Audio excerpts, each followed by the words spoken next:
Hello दोस्तों। आज हम इस वीडियो में बात करेंगे कोर्ट मैरिज के बारे में कि आप कोर्ट मैरिज कैसे करें, कोर्ट मैरिज में क्या क्या डॉक्यूमेंट्स लगते हैं, कोर्ट मैरिज में क्या खर्च आता है, कोर्ट मैरिज के फायदे और उसकी प्रक्रिया के बारे में। तो दोस्तों, मेरा नाम है विजेंद्र सिंह एडवोकेट और मेरे यूट्यूब चैनल में आपका बहुत बहुत हार्दिक स्वागत है। दोस्तों, भारत में विभिन्न धर्मों के लोग रहते हैं और उनमें शादी करने की प्रक्रिया और रीति रिवाज भी उनके धर्म के अनुसार ही होते हैं। आजकल कोर्ट मैरिज का चलन भी काफी तेजी से बढ़ रहा है और बहुत से लोग हैं जो कोर्ट मैरिज के जरिए शादी को करना चाहते हैं। उनके पास कोर्ट मैरिज से संबंधित दस्तावेज यानी उनके संबंध में जानकारी का अभाव होता है। आज के इस वीडियो में हम इंडिया में कोर्ट मैरिज से जुड़ी सारी जानकारी आपको विस्तार से बताएंगे कि कोर्ट मैरिज क्या होती है, कोर्ट मैरिज कैसे करें, कोर्ट मैरिज की पूरी प्रक्रिया के बारे में आपको इस वीडियो में अवगत कराएंगे। दोस्तों, कोर्ट मैरिज में किन किन दस्तावेजों की जरूरत पड़ती है, कोर्ट मैरिज करने में कितना खर्च आता है और उसमें कितना समय लगता है, इस वीडियो में हम इस बात पर चर्चा करेंगे। अगर आप भी इन्हीं सब सवालों के जवाब है इंडिया में कोर्ट मैरिज करने की प्रक्रिया को बहुत ही आसान तरीके से समझना चाहते हैं तो हमारी इस वीडियो में बने रहें और वीडियो को लास्ट तक जरूर देखें, क्योंकि हमारी इस वीडियो को पूरा देखने के बाद इस कानूनी प्रक्रिया की हर वो जानकारी आपको हो जाएगी जिसका जवाब आप आज तक ढूंढ रहे हैं। भारत में कोर्ट मैरिज करने के लिए क्या योग्यता होनी चाहिए? दोस्तों, लड़के की उम्र कम से कम 21 साल और लड़की की उम्र कम से कम 18 साल होनी चाहिए। लड़का या लड़की पहले से शादीशुदा नहीं होनी चाहिए। अगर दोनों में से किसी की पहले शादी भी हुई है तो उसका अपने पहले पति या पहली पत्नी से तलाक यानी डाइवोर्स होना जरूरी है।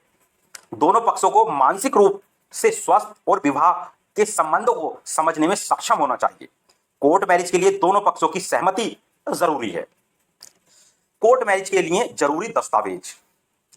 भारत में कोर्ट मैरिज करने से पहले आवश्यक दस्तावेजों को इकट्ठा करना और आवश्यक तैयारी करना आवश्यक है, जिसके बाद ही इस पूरी कानूनी प्रक्रिया को आगे बढ़ाया जा सकता है। नंबर 1, आयु और पहचान पत्र। लड़का व लड़की दोनों को अपनी उम्र और पहचान का प्रमाण पत्र देना पड़ेगा, जिनमें जन्म प्रमाण पत्र, स्कूल छोड़ने का प्रमाण पत्र, पासपोर्ट जैसे डॉक्यूमेंट शामिल होते हैं। घर के पते का प्रमाण। लड़का या लड़की को अपने रहने के आवास से पते का प्रमाण देना होता है, जैसे बिजली बिल, आधार कार्ड, पासपोर्ट या पहचान पत्र आदि। नंबर 3, पासपोर्ट आकार के फोटो। लड़का व लड़की दोनों के अपने हाल ही के नए पासपोर्ट साइज के फोटो की आवश्यकता होती है, जिनको पंजीकरण फॉर्म व मैरिज सर्टिफिकेट पर लगाया जाता है। नंबर 4, शपथ पत्र। जोड़े को अपनी आयु, वैवाहिक स्थिति और शादी के लिए सहमति की घोषणा करने वाले हलफनामे यानी शपथ पत्र जमा करने होते हैं। नंबर 5, अनापत्ति प्रमाण पत्र। यदि लड़का या लड़की में से कोई भी पहले से विवाहित था तो उनकी पिछली मैरिज के खत्म होने यानी तलाक को बताने के लिए अनापत्ति प्रमाण पत्र की जरूरत पड़ती है। नंबर 6, कोर्ट मैरिज के समय 3 गवाहों की आवश्यकता होती है, जिनकी आयु 18 वर्ष से अधिक होनी चाहिए। नंबर 7, विवाह पंजीकरण फॉर्म। लड़का व लड़की दोनों को पंजीकरण कार्यालय द्वारा दिया गया विवाह पंजीकरण फॉर्म भरना होता है, जिसमें नाम, पता, व्यवसाय व गवाहों की जानकारी भी शामिल होती है। नंबर 8, विवाह पंजीकरण शुल्क। कोर्ट मैरिज प्रक्रिया में एक मामूली शुल्क देना होता है, जो अलग अलग राज्यों या जिलों में अलग अलग हो सकता है। कोर्ट मैरिज कैसे करें? भारत में कोर्ट मैरिज करने की प्रक्रिया को हमने आप सभी के लिए बहुत ही आसान भाषा में स्टेप बाय स्टेप बताया है। यदि आप कोर्ट मैरिज करना चाहते हैं तो आपको इन्हीं सब चरणों का पालन करना पड़ेगा। नंबर 1, आवेदन पत्र कैसे करें? सबसे पहले विवाह पंजीकरण के लिए कार्यालय जाकर वहां से मैरिज की सूचना के लिए आवेदन पत्र प्राप्त करें। नंबर 2, विवरण भरें। इसके बाद उस एप्लीकेशन लेटर में व्यक्तिगत जानकारी और गवाहों के बारे में सभी जानकारी भरें। नंबर 3, आवश्यक दस्तावेज संलग्न करें। आवेदन पत्र के साथ सभी जरूरी दस्तावेजों को लगाकर आवेदन पत्र को जमा करें। नंबर 4, शुल्क का भुगतान करें। इसके बाद विवाह की सूचना की प्रक्रिया में लागू होने वाले शुल्क का भुगतान करें। नंबर 5, विवाह की सूचना। यह नोटिस विवाह की तारीख से कम 30 दिन पहले देना चाहिए। नंबर 6, आपत्तियां और जांच पड़ताल। 30 दिनों की नोटिस के समय के दौरान कोई भी व्यक्ति इस मैरिज पर आपत्ति उठा सकता है, यदि उसके पास कोई भी ऐसा कारण हो जिसके द्वारा यह लगे कि यह शादी स्पेसिफिक मैरिज एक्ट के प्रावधानों का उल्लंघन करती है। मैरिज रजिस्ट्रार इन आपत्तियों की जांच करता है और इनकी वैधता निर्धारित करता है। नंबर 7, घोषणा और पुष्टि। नोटिस की अवधि के पूरा होने के बाद यदि कोई कानूनी आपत्ति नहीं उठाई जाती है तो लड़का व लड़की दोनों को रजिस्ट्रार के सामने उपस्थित होना होता है और अपने शादी के इरादे की घोषणा करनी होती है। इसमें दोनों पक्ष इस बात की पुष्टि करते हैं कि इस मैरिज में किसी प्रकार की कानूनी बाधा नहीं है और वे दोनों खुद की मर्जी से ही ऐसा कर रहे हैं। नंबर 8, गवाह। इसके बाद 3 गवाह जो घोषणा के समय उपस्थित होते हैं, उन्हें मैरिज रजिस्टर पर अपने हस्ताक्षर करने होते हैं। नंबर 9, विवाह का अनुष्ठापन। यह शादी मैरिज रजिस्ट्रार और गवाहों की मौजूदगी में संपन्न होती है। रजिस्ट्रार विशेष विवाह अधिनियम के प्रावधानों को पढ़ता है और जोड़े को अपनी प्रतिज्ञा और अंगूठियों का आदान प्रदान करने के लिए कहता है। नंबर 10, विवाह रजिस्टर पर हस्ताक्षर। इसके बाद विवाहित जोड़े द्वारा व रजिस्ट्रार के द्वारा मैरिज रजिस्टर पर हस्ताक्षर किए जाते हैं। इसके बाद ही विवाह की प्रक्रिया पूरी हो जाती है और इसे कानूनी रूप में मान्यता मिलती है और इसी के बाद मैरिज सर्टिफिकेट बनता है। शादी का सर्टिफिकेट। शादी के बाद मैरिज रजिस्ट्रार द्वारा ही मैरिज सर्टिफिकेट जारी किया जाता है, जो आगे चलकर भविष्य में नए विवाहित जोड़े के बहुत काम आता है। कोर्ट मैरिज में गवाहों की भूमिका और चुनाव। दोस्तों, कोर्ट मैरिज करने के लिए गवाहों की बहुत ही अहम भूमिका होती है। इसलिए विटनेस किस प्रकार से इस प्रक्रिया में जरूरी होते हैं, इसको समझते हैं। आवश्यकता। भारत में विवाह की इस प्रक्रिया को पूरी करने के लिए रजिस्ट्रार के सामने 3 गवाहों की उपस्थिति होना बहुत जरूरी है। पात्रता। ये 3 गवाह वयस्क होने चाहिए जिनकी आयु कम से कम 18 वर्ष हो। गवाह के रूप में परिवार के सदस्य, दोस्त या कोई भी व्यक्ति शामिल हो सकता है। पहचान।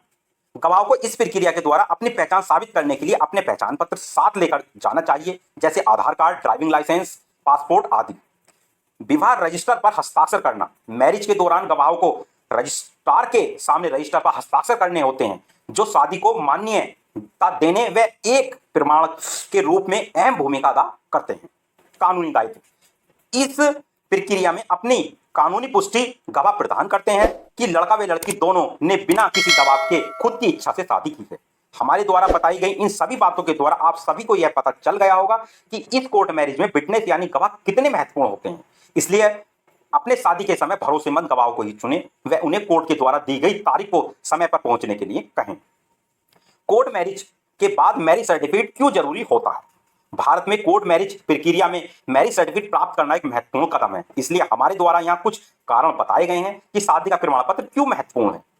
यह एक ऐसा कानूनी दस्तावेज होता है जो विवाह को आधिकारिक या कानूनी रूप से मान्यता देता है। यह प्रमाण पत्र में शादी से जुड़ी बहुत सारी आवश्यक जानकारी शामिल होती है, जिसमें पति पत्नी का नाम, शादी की तिथि, विवाह होने का स्थान आदि।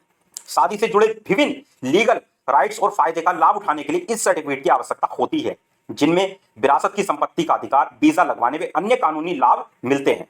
किसी भी आधिकारिक रिकॉर्ड में वैवाहिक स्थिति को बदलने के लिए यह भी सर्टिफिकेट महत्वपूर्ण होता है, जैसे पहचान दस्तावेज, बैंक खाते में, बीमा पॉलिसी को अन्य महत्वपूर्ण रिकॉर्ड को अपडेट करना शामिल है।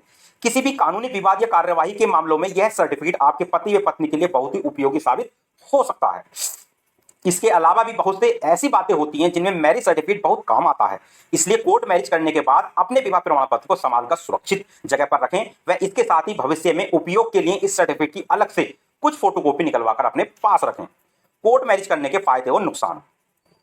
कोर्ट मैरिज करने पर विवाहित जोड़े को क्या फायदा और क्या नुकसान होता है, इन सभी के बारे में जानना हमारे लिए बहुत ही जरूरी है। आइए जानते हैं इस मामले से जुड़े फायदे व नुकसान। कोर्ट मैरिज में शादी करने के फायदे। कानूनी वैधता। कोर्ट मैरिज को भारत के कानून के तहत मान्यता मिल जाती है और यह पूरे भारत में मान्य होता है। इससे प्राप्त विवाह प्रमाण पत्र लड़का व लड़की दोनों के लिए बहुत जगह काम आता है। दूसरे धर्म या जाति में मैरिज। इसके द्वारा उन प्यार करने वाले जोड़ों को बहुत फायदा होता है जो अलग अलग धर्म या अलग जाति में शादी करते हैं। आसान प्रक्रिया। पारंपरिक, धार्मिक या सांस्कृतिक समारोह की तुलना में इस प्रकार से विवाह करना एक बहुत ही आसान व कम खर्च वाला तरीका माना जाता है। गोपनीयता। इस प्रक्रिया के द्वारा विवाह रजिस्ट्रार व कुछ विटनेस के उपस्थिति में किया जाता है, जिसके कारण बहुत लोगों को इसके बारे में पता नहीं चलता। जो लोग दिखावे से बचते हुए बिना ज्यादा लोगों को बताए शादी करना चाहते हैं, उनके लिए यह बहुत फायदेमंद प्रक्रिया होती है। कानूनी सुरक्षा। यह प्रक्रिया पति पत्नी दोनों को लीगल प्रोटेक्शन यानी सुरक्षा प्रदान करती है। वह उनके अधिकारों व किसी भी विवाद से निपटने के लिए लीगल हेल्प प्रदान करती है। कोर्ट मैरिज करने के नुकसान। दोस्तों, कोर्ट मैरिज करने के कुछ नुकसान भी हैं, जैसे पारंपरिक रीति रिवाजों की कमी। इसका सबसे पहला नुकसान यह होता है कि इसके कारण पुराने समय से चले आ रहे पारंपरिक रीति रिवाजों को छोड़ दिया जाता है, क्योंकि हमारे देश में अलग अलग लोगों के अलग अलग रीति रिवाज होते हैं जो सांस्कृतिक शादियों का एक कभी ना अलग होने वाला हिस्सा होते हैं। परिवार का विरोध। इसमें जोड़े को परिवार के विरोध का सामना करना पड़ सकता है और ऐसे मामले ज्यादातर किसी अलग धर्म व अलग जाति में शादी करने पर बहुत बार देखे जाते हैं, जिसके कारण परिवार के द्वारा ऐसे गैर कानूनी कदम भी उठा लिए जाते हैं जो मैरिड कपल्स के लिए बहुत खतरनाक हो जाते हैं। सीमित सामाजिक मान्यता, इस शादी के कारण पति व पत्नी दोनों को सामाजिक रूप से मान्यता नहीं दी जाती। कुछ रूढ़िवादी या पारंपरिक समुदाय के द्वारा आज भी इसे एक सामाजिक कलंक के रूप में देखा जाता है। कोर्ट मैरिज का खर्च। दोस्तों, भारत में कोर्ट मैरिज करने के लिए आने वाला खर्च अलग अलग राज्यों व जिलों के हिसाब से हो सकता है। आमतौर पर यह खर्च 1,000 रुपए तक होता है, लेकिन यदि आप किसी वकील की सहायता लेते हैं तो आपको 15 से 20,000 रुपए तक भी लग सकते हैं। साथ ही इस प्रक्रिया के दौरान कहां कहां पर आपका खर्च आएगा, इस बारे में आप इस वीडियो में देख सकते हैं। Court fees. कोर्ट फीस की एक राज्य में अलग से एक फीस होती है और कुछ 100 रुपए से लेकर कुछ हजार तक हो सकती है। विवाह की सूचना। कोर्ट मैरिज से पहले रजिस्ट्रार के कार्यालय में कम से कम 30 दिन पहले शादी का नोटिस जमा करना होता है, जिसके लिए भी एक मामूली शुल्क हो सकता है। शपथ पत्र शुल्क। वर और वधू दोनों को विवाह के लिए अपनी पात्रता को प्रमाणित करने वाला एफिडेविट यानी शपथ पत्र प्रस्तुत करना आवश्यक होता है, जिसमें विवाह की स्थिति, आयु आदि जैसी बातें शामिल हैं। इन हलफनामे को नोटरीकृत करने के लिए आपको फीस ली जाती है। Marriage certificate. विवाह प्रमाण पत्र की एक से अधिक प्रतियां लेने के लिए भी आपको अलग से पैसे देने पड़ते हैं। कानूनी सहायता।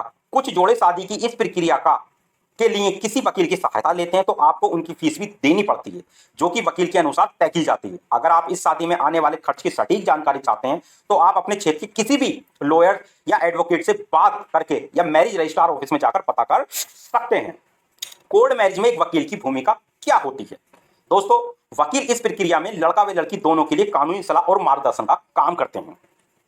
वकील आपके लिए सभी आवश्यक दस्तावेज तैयार करने में आपकी मदद करते हैं।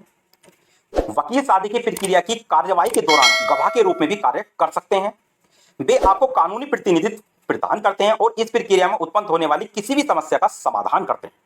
प्रक्रिया के दौरान होने वाले विवाद में वकील मध्यस्थता करते हैं और उन्हें सुलझाते हैं। वे कानूनी औपचारिक और रेगुलेशन की पालना को सुनिश्चित करते हैं। वकील लड़का व लड़की दोनों की पहचान और उम्र की पुष्टि करते हैं और उन्हें सर्टिफाइड करते हैं। वे पुष्टि करते हैं कि शादी के लिए कोई कानूनी बाधा नहीं है। वकील युगल के साथ विवाह रजिस्ट्रेशन ऑफिस जाते हैं। वे विवाह रजिस्ट्रेशन प्रोसेस को सुचारू रूप से पूरा करना सुनिश्चित करते हैं। दोस्तों, अगर मेरी वीडियो आपको पसंद आई हो तो मेरी वीडियो को लाइक और शेयर जरूर करें और मेरे चैनल को सब्सक्राइब करें।